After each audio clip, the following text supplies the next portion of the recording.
नमस्कार। आज हम द्वारका, बेट द्वारका कैसे पहुँचे और बेट द्वारका में कैसे दर्शन करें, इसके बारे में आपको जानकारी देता हूँ सीके नोडियाल ब्लॉग में। बेट द्वारका जाने के लिए ओखा बंदरगाह से बोट या फेरी मिलती है, जिसका हम लोग इंतज़ार कर रहे हैं। यह फेरी 15 से 20 मिनट में आपको बेट द्वारका द्वीप तक पहुंचा देती है। ट्रेन और सड़क मार्ग से आप बेट द्वारका कैसे पहुंचेंगे, इसके बारे में थोड़ा सा जानकारी देते हैं कि बेट द्वारका में जो सबसे नज़दीक वाला रेलवे स्टेशन है वो है ओखा। ओखा रेलवे स्टेशन से आप बेट द्वारका जा सकते हैं। ओखा जो है शहर से, द्वारका शहर से करीब 30 किलोमीटर की दूरी पर है। अगर आप सड़क से बेट द्वारका जाना चाहते हैं तो द्वारका से ओखा तक टैक्सी या बस के द्वारा भी आप जा सकते हैं। और द्वारका शहर से बहुत सारी बसें जो 2-3 जगह आपको दर्शन कराती है, वो बस से भी आप बुकिंग कर सकते हैं। ओखा से बेट द्वारका पहुंचने के लिए आपको समुद्र पार करना पड़ता है। समुद्र की जो यात्रा है वो ओखा बंदरगाह से आपको बोट या फेरी से मिलती है। इसमें आपको 15 से 20 मिनट तक ओखा द्वीप तक पहुंचा देती है। बेट द्वारका दोस्तों, बेट द्वारका या बेट द्वारका गुजरात राज्य के देवभूमि द्वारका जिले में स्थित एक ऐसा ऐतिहासिक और धार्मिक द्वीप है। यह स्थान श्री कृष्ण से जुड़ी पौराणिक कहानियाँ और लोक श्रुतियों के लिए प्रसिद्ध है। बेट द्वारका को श्री कृष्ण की वास्तविक निवास भूमि माना जाता है।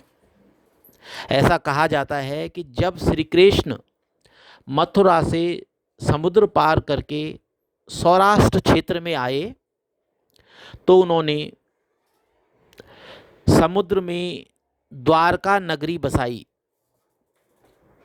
ये जो बेट द्वारका है वही स्थान है जहाँ भगवान श्री कृष्ण अपने परिवार के साथ रहते थे, ऐसी मान्यता है। बेट द्वारका समुद्र के बीच में स्थित एक द्वीप है, जिसके मैं अभी आपको दर्शन करवाने वाला हूँ।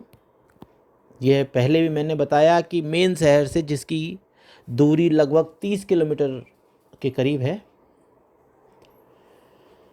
और अभी हम ओखा बंदरगाह से बोट या फेरी से वहाँ पे जा रहे हैं।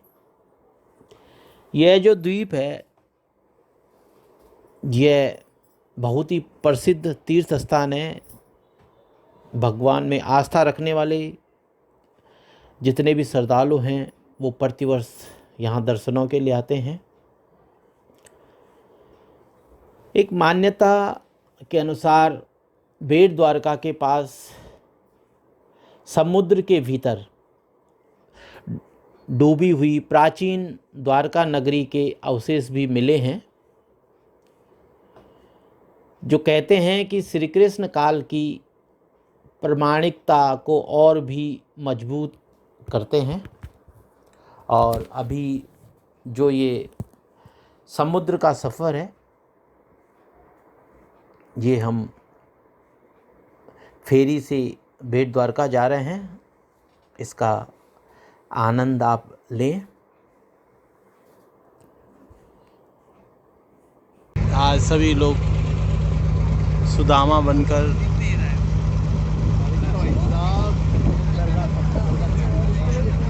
बनकर भगवान द्वारकाधीश के पास आए हैं और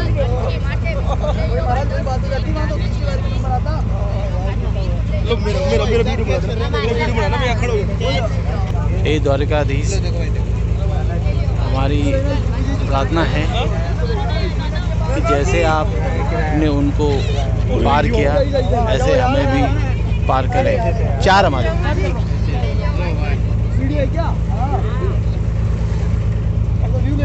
देते हैं भैया, 4 देते हैं कि 4 हमारे हम देते हैं।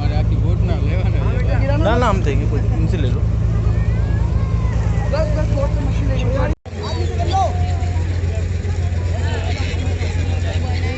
बिल्कुल बेट द्वारिका के नज़दीक हम पहुंचने वाले हैं। पक्षियों का झुंड हमारे साथ, बड़ा ही सुंदर दृश्य। ये देखिए,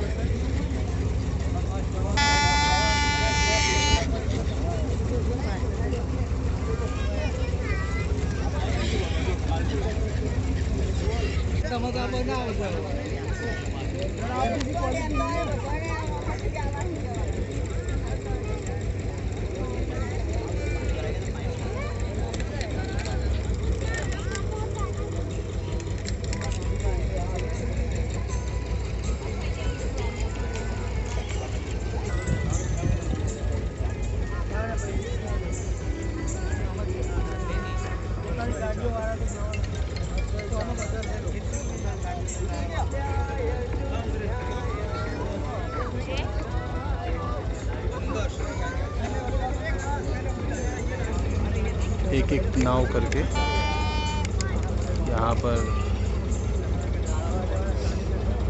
बेट द्वारिका जाते हुए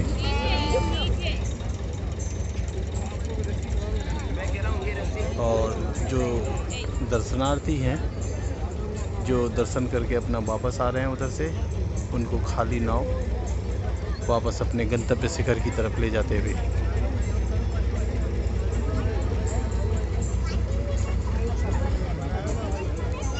यात्रा करने का बड़ा ही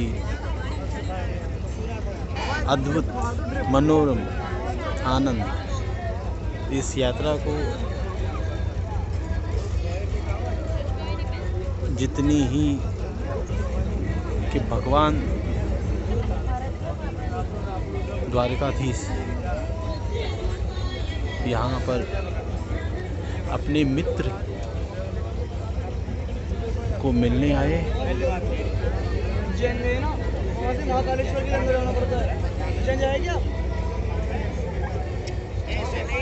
भगवान द्वारकाधीश और सुदामा की दोस्ती का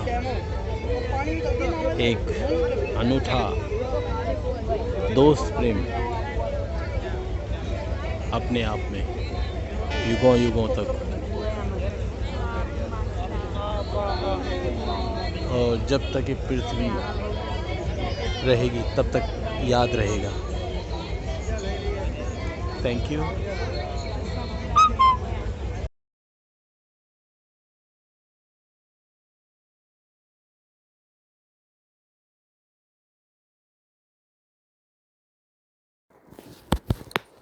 दोस्तों, अभी हम समुद्र के रास्ते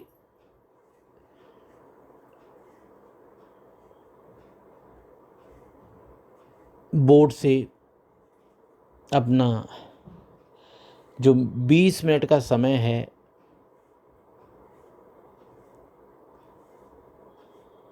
वह समुद्र से एंजॉय करते हुए पक्षियों के कलरव के बाद को पार करते हुए शंखोद्वार द्वीप पर आ चुके हैं। ये मैं आपको सामने शंखोद्वार की फ़ोटो दिखा रहा हूँ। यहाँ पे ऊपर ये बोर्ड है शंखोद्वार का।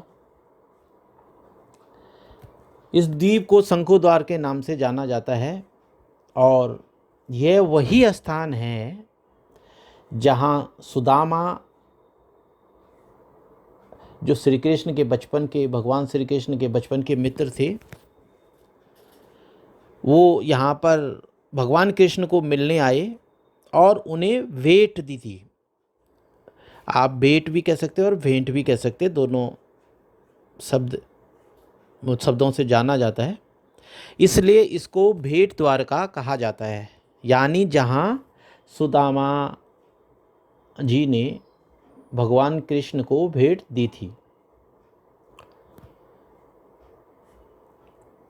सुदामा जी जब भगवान कृष्ण से मिलने द्वारका आए थे तो इसी स्थान पर आए थे और उन्होंने भगवान श्री कृष्ण को चावल भेंट किए थे, जिसे श्री कृष्ण ने बहुत ही प्रेम से स्वीकार किया था और इसी भावपूर्ण भेंट के कारण इस स्थान का नाम भेंट द्वारका पड़ा। जो मान्यता है कि यह वही जगह है जहाँ भगवान श्री कृष्ण ने अपना शाही महल बनवाया था और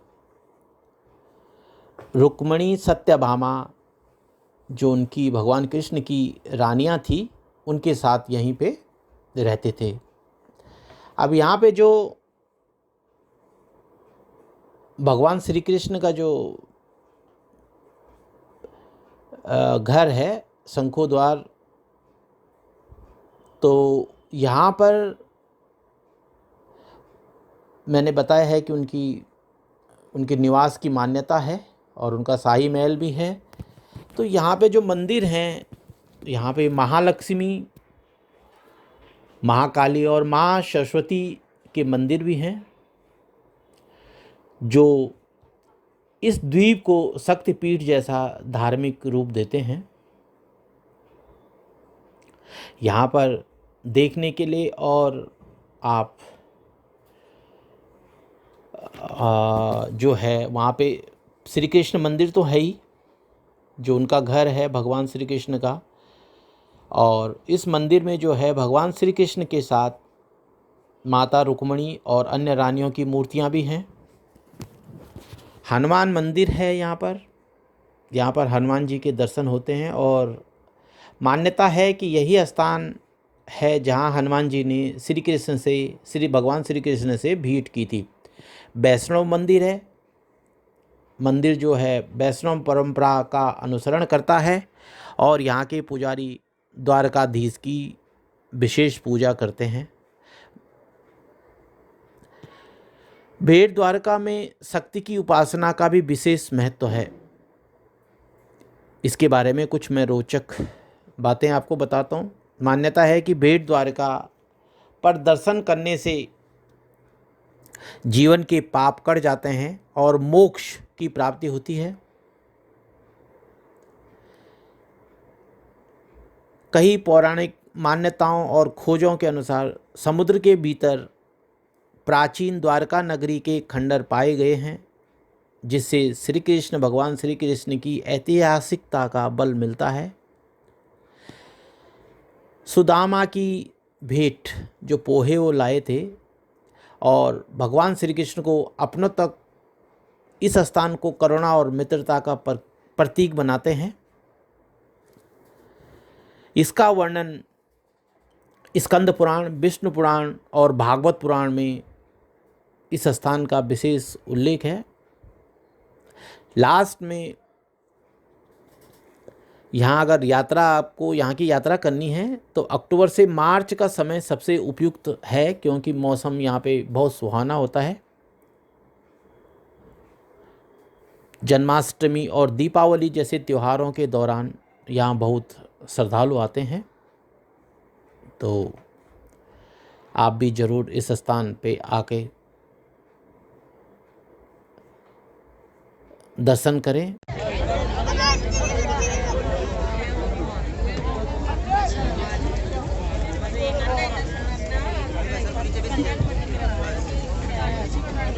बेट द्वारिका के दर्शनों के पश्चात वापस द्वारकाधीश की शरण में जाते हुए, द्वारकाधीश मंदिर की तरफ जाते हुए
क्या